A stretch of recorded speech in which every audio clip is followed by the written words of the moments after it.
चलिए आज एक बहुत ही अनोखे आध्यात्मिक रास्ते को समझने की कोशिश करते हैं। कल्पना कीजिए एक ऐसी यूनिवर्सिटी जहां एडमिशन लेने का मतलब है जीते जी मरना सीखना। जी हाँ, एक ऐसा रास्ता जो पुराने को पूरी तरह से छोड़कर एक बिल्कुल नई दुनिया बनाने का वादा करता है।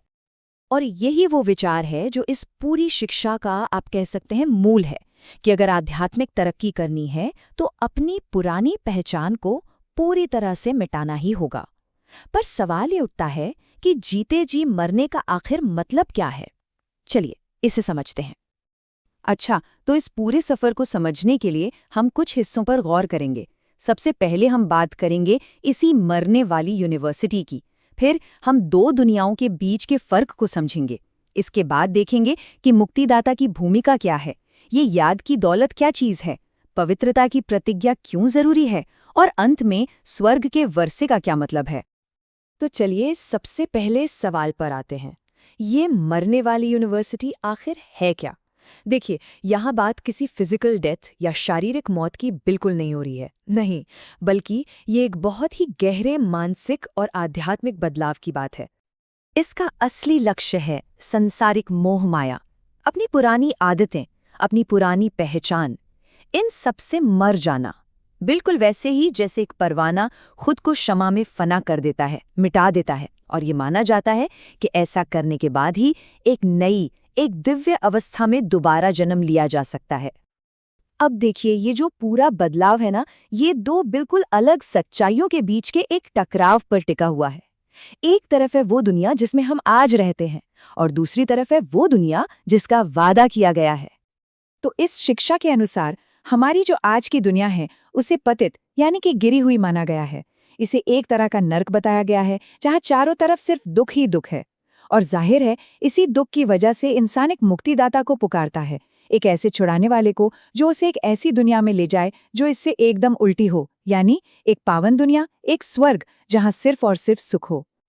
तो यहाँ पर एक बहुत जरूरी सवाल खड़ा होता है कि अगर ये दुनिया दुखों से भरी है तो इस दुख का स्रोत क्या है, कौन है इसकी वजह, और उससे भी ज्यादा जरूरी सवाल कि हमें इससे आजादी कौन दिला सकता है। और इस सवाल का जवाब दो तरह के पिताओं के बीच के फर्क में छुपा है। एक वो जो हमें ये शरीर, ये जन्म देता है, और दूसरा वो जो हमें मुक्ति देता है। देखिए, एक तरफ तो है हमारे लौकिक यानी कि जिस्मानी पिता, जो हमें एक भौतिक, एक दुनियावी विरासत देते हैं। लेकिन कहा गया है कि इस रास्ते पर चलकर आत्मा नीचे की ओर गिरती है, यानी पतित बनती है। और फिर दूसरी तरफ है पारलौकिक पिता यानी परमात्मा, जो रूहानी है, और वो हमें पावन बनाते हैं। वही सच्चे मुक्तिदाता यानी लिबरेटर माने गए हैं। तो ठीक है, अब सवाल ये है कि ये जो आध्यात्मिक विरासत है ये मिलती कैसे है। कहते हैं कि इसका तरीका एक खास तरह की याद में छिपा है, और इसको समझाने के लिए एक बहुत ही दिलचस्प मिसाल दी गई है। चलिए देखते हैं। यहाँ पर जो परम आत्मा है यानी शिव, उन्हें एक बिंदु के रूप में देखा गया है, मतलब रोशनी का एक बेहद सूक्ष्म कण जो शक्ति का स्रोत है। तो अभ्यास क्या है? अभ्यास बिल्कुल सीधा सा है। खुद को एक आत्मा यानी एक बिंदु समझना है, और परम पिता जो कि परम बिंदु हैं उन्हें याद करना है। और जानते हैं सबसे दिलचस्प बात क्या है? वो ये है कि इसी याद से आध्यात्मिक दौलत जमा होती है। अब इसे एक गणित की तरह समझाया गया है। मान लीजिए आत्मा जो है वो संख्या 1 की तरह है, और फिर हर बार जब पिता को याद किया जाता है तो उस 1 के आगे एक बिंदु यानी एक जीरो, एक शून्य जुड़ जाता है, और इस तरह उसकी कीमत कई गुना बढ़ जाती है।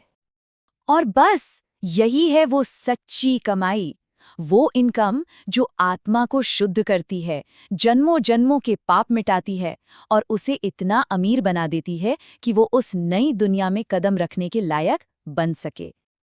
लेकिन याद का ये रास्ता इतना आसान भी नहीं है। इसके लिए एक बहुत ही सख्त अनुशासन, एक डिसिप्लिन की जरूरत है, और ये पूरा अनुशासन सिर्फ एक गुण पे टिका हुआ है, और वो गुण है पवित्रता। इस पूरी शिक्षा का आधार ही पवित्रता है।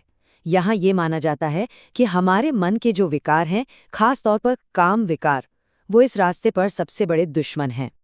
इसका मतलब क्या हुआ? इसका मतलब है जिस्मानी लगाव और सभी विकारों को पूरी तरह से छोड़ देना। और इसकी तुलना की गई है सिगरेट जैसी बुरी आदतों से कि एक बार अगर इसका टेस्ट भी लग गया तो फिर इसे छोड़ना लगभग नामुमकिन हो जाता है। तो फिर सवाल उठता है कि इस इतने कठिन रास्ते पर चलने का इनाम क्या है? जो वादा किया गया है वो एक ऐसी दुनिया का है जो आज की दुनिया से एकदम अलग है। माना जाता है कि रूहानी पिता के दिखाए हुए इस रास्ते पर चलकर ही आने वाले स्वर्ण युग यानी स्वर्ग में एक देवता का पद पाया जा सकता है। वही इसका असली वर्षा है। तो चलिए आखिर में इस पूरी शिक्षा का सार समझ लेते हैं, यानी कि मुख्य बातें। पहला, हमेशा ये याद रखना कि मैं एक गॉडली स्टूडेंट हूँ। दूसरा, हर छोटी बड़ी बुरी आदत को जड़ से खत्म करना। तीसरा, देह के अभिमान को भूलकर सिर्फ और सिर्फ एक पिता को याद करना। और चौथा, दूसरों को भी पावन बनाने की सेवा में लगना। और ये सब कुछ हमें एक बहुत बड़े सवाल पर लाकर छोड़ देता है। ये दावा किया जाता है कि ये रास्ता एक पूरे राष्ट्र को स्वर्ग बना सकता है। तो सोचिए, क्या सिर्फ अंदर की पवित्रता की तरफ एक सामूहिक बदलाव क्या वाकई हमारी बाहरी दुनिया को, हमारी हकीकत को सच में स्वर्ग में बदल सकता है?